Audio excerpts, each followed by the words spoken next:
Welcome to our channel. ఈరోజు నాతో పాటు న్యూట్రిషనల్ ఎక్స్పర్ట్ డాక్టర్ లహరి గారు ఉన్నారు. నమస్తే లహరి గారు. నమస్తే జయలక్ష్మి గారు. లహరి గారు, జనరల్గా ఫెస్టివల్స్ అప్పుడు కానీ లేకుంటే నార్మల్గా వీక్ డేస్లో కొంతమంది ఫాస్టింగ్ చేస్తూ ఉంటాము. రంజాన్ వచ్చినప్పుడు ఆ మంత్ అంతా ముస్లిం సోదరులంతా కూడా ఫాస్టింగ్ చేస్తారు. అలాగే కొన్ని ఫెస్టివల్స్కి హిందువులు కొన్ని డేస్ కొన్ని మొక్కుల వల్ల అలా ఫాస్టింగ్ చేసేటప్పుడు ఆ ముందు రోజు కానీ నెక్స్ట్ డే కానీ మనకి న్యూట్రిషనల్ వాల్యూస్ అనేవి కొంచెం తగ్గుతూ కొంచెం వీక్గా అనిపిస్తూ ఉంటుంది. ముఖ్యంగా శివరాత్రి ఇలాంటి ఫెస్టివల్స్ అప్పుడు ఏంటంటే ఫాస్టింగ్ విత్ జాగారం, అంటే నైట్ పడుకోము ప్లస్ ఏమీ తినకుండా ఉంటాము. ఇలాంటప్పుడు దానికి ఫెస్టివల్కి ముందు కానీ తర్వాత కానీ ఎలాంటి ఫుడ్ తీసుకోవాలి, ఇలా చేయటం వల్ల ఏమన్నా అంటే బ్యాలెన్స్ ఎలా చేసుకోవాలి మన డైట్ని?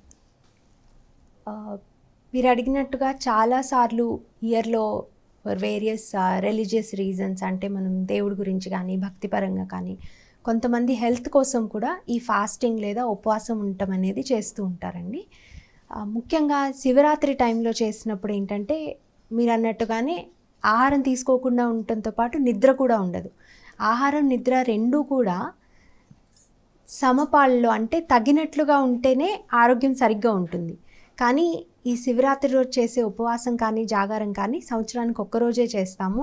దీని మూలాన మన ఆరోగ్యం పాడైపోయే సమస్య అయితే ఖచ్చితంగా ఉండదండి. ఒక పూట చేసినందు మూలాన, ఒక రాత్రి చేసినందు మూలాన.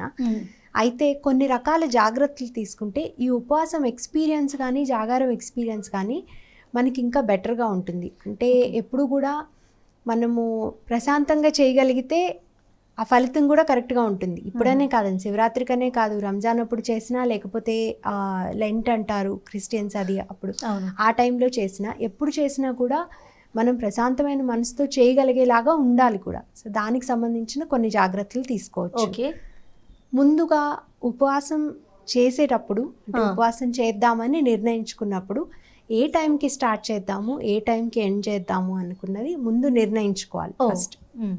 అలాగే ఆ నిర్ణయించుకున్నప్పుడు ముందు రోజు కొన్ని రకాల జాగ్రత్తలు తీసుకోవాలి. ఎలా అంటే రేపు ఉపవాసం చేస్తున్నాం కనుక ఈరోజు ఎక్కువ తినేద్దాము అనేది అయితే ఖచ్చితంగా అనుకోకూడదు. సో ఉపవాసం చేస్తున్నాము అనుకునేటప్పుడు మన మనసుతో పాటు శరీరాన్ని కూడా కొంత ప్రిపేర్ చేసి ఉంచాలి. రోజు తీసుకునే ఆహారం కంటే కొద్దిగా తక్కువ తీసుకోవాలి. ముందు తక్కువ తీసుకోవాలి. అవును, కొంచెం తక్కువ తీసుకోవాలి. సో అలా మన బాడీని కూడా మనం ఉపవాసానికి ప్రిపేర్ చేస్తున్నాం. మన మనసు కూడా ఫుడ్ మీదకి వెళ్లకుండా ప్రిపేర్ చేస్తున్నాం. ఎందుకంటే ఉపవాసం చేసే రోజు మనకి శివరాత్రి రోజు కానీ రంజాన్ అప్పుడు కానీ ఎప్పుడు చేసినా ఉపవాసం పర్పస్ ఏంటంటే మన బాడీని డీటాక్స్ చేసుకోవటం మాత్రమే కాకుండా మనసును కూడా ఫుడ్ మీద, మన దినసరి కార్యక్రమాల మీద కాకుండా భగవంతుడి మీద ఫోకస్ చేయటం. అవును. సో దానికోసమని ముందు రోజు కూడా కొంచెం తక్కువ ఆహారం తీసుకోవడం అనేది ఇంపార్టెంట్. సో అలా ఫోకస్ చేయడానికి కొంత ఉపయోగపడుతుంది. అలాగే ఇది వయసును బట్టి నిర్ణయించుకోవాలంటారా?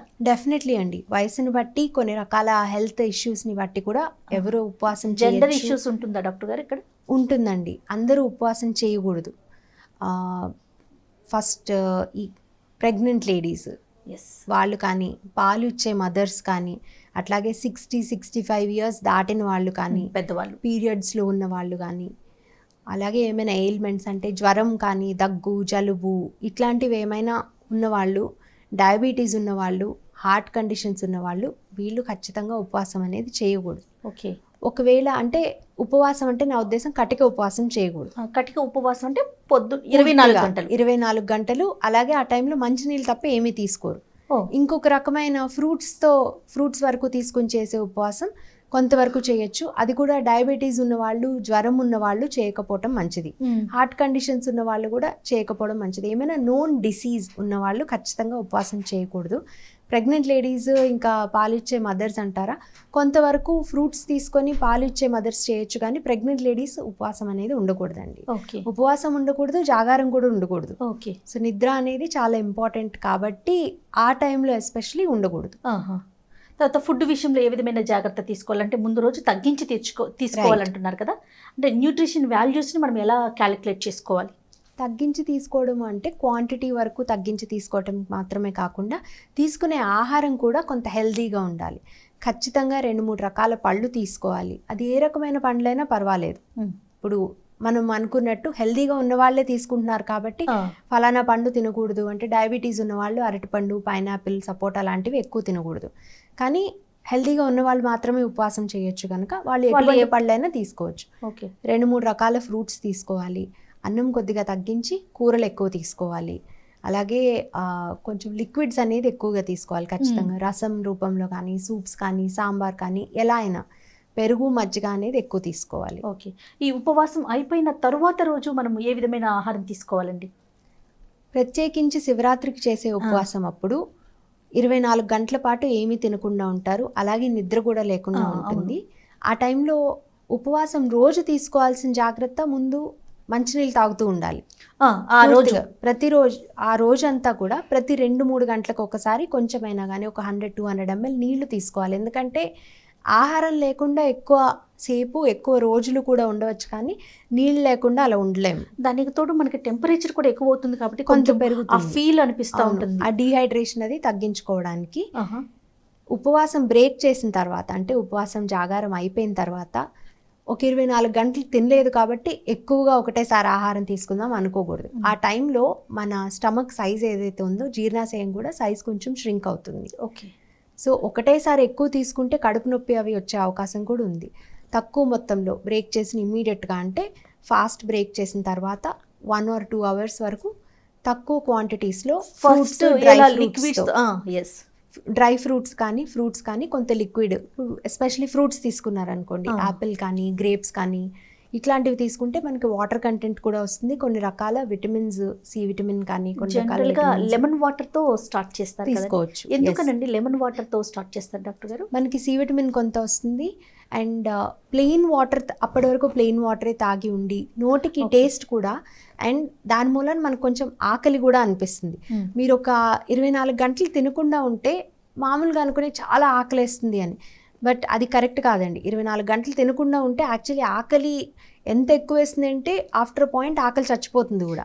ఎగ్జాక్ట్లీ. సో ఆ డైజెస్టివ్ జ్యూసెస్ని, మనకి తిన్న ఆహారం జీర్ణం అవ్వడానికి అవసరమైన ఆ జీర్ణ రసాలన్నీ సెక్రీట్ అవ్వాలంటే, స్టమక్లో ప్రొడ్యూస్ అవ్వాలంటే కొంత తక్కువ మొత్తంలో ఈ నిమ్మరసం తీసుకుని కానీ, ఏదైనా ఒక పండు తిని కానీ కొంచెం గ్యాప్ ఇవ్వాలి. 15-20 నిమిషాలు గ్యాప్ ఇచ్చి తర్వాత రెగ్యులర్గా తీసుకునే ఫుడ్డే కానీ కొంచెం తక్కువ క్వాంటిటీస్లో.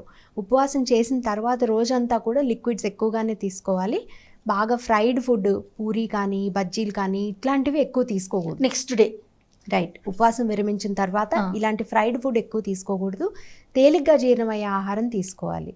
అది కూడా ఒకటేసారి ఎక్కువ కాకుండా ప్రతి 2-3 గంటలకు ఒకసారి తీసుకుంటే ఇంకొక 24 hours ఆ ఉపవాసం నుంచి రిలీఫ్ కూడా వస్తుంది, రికవర్ అయిపోతారు. ఓకే. కొంతమంది పెద్దవాళ్ళు చేయలేరు, అంటే ఫుల్ 24 hours కూడా ఫాస్టింగ్ ఉండలేరు అనుకుందాం. వాళ్ళకి కానీ చేయాలని ఉంటుంది.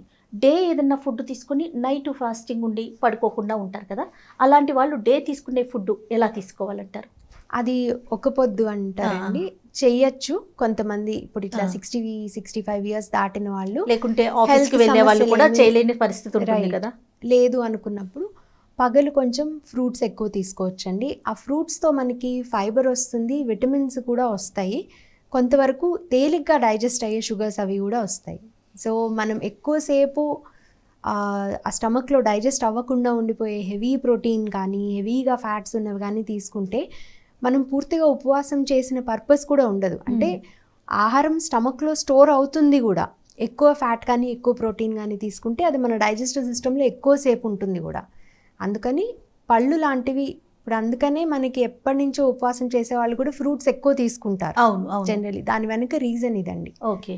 సో ఇంతవరకు తీసుకోవచ్చు. కొంత తేలిగ్గా డైజెస్ట్ అయిపోయేలాగా మజ్జిగ కూడా తీసుకోవచ్చు.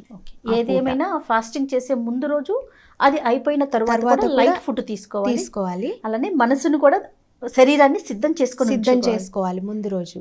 అలాగే ఫాస్టింగ్ చేసే రోజు కూడా మనకి ఫాస్టింగ్ చేస్తున్నప్పుడు ముందు అనుకున్నట్టు ఆ పర్పస్, ధ్యాస భగవంతుడి మీద కానీ వేరే ఎక్కడైనా ఉండటం కానీ, ఆహారం మీదకి ధ్యాస వెళ్ళకూడదు అని కూడా ఉండాలి. కానీ మనం ఎంత ఎక్కువసేపు వెళ్ళకూడదు అనుకుంటామో అంతసేపు దాని గురించి ఆలోచిస్తాం కూడా. అందుకని నేను ఆహారం గురించి ఆలోచించను అని అనుకోవడం కంటే కూడా మనం వేరే ఏదైనా పనిలో పడాలి.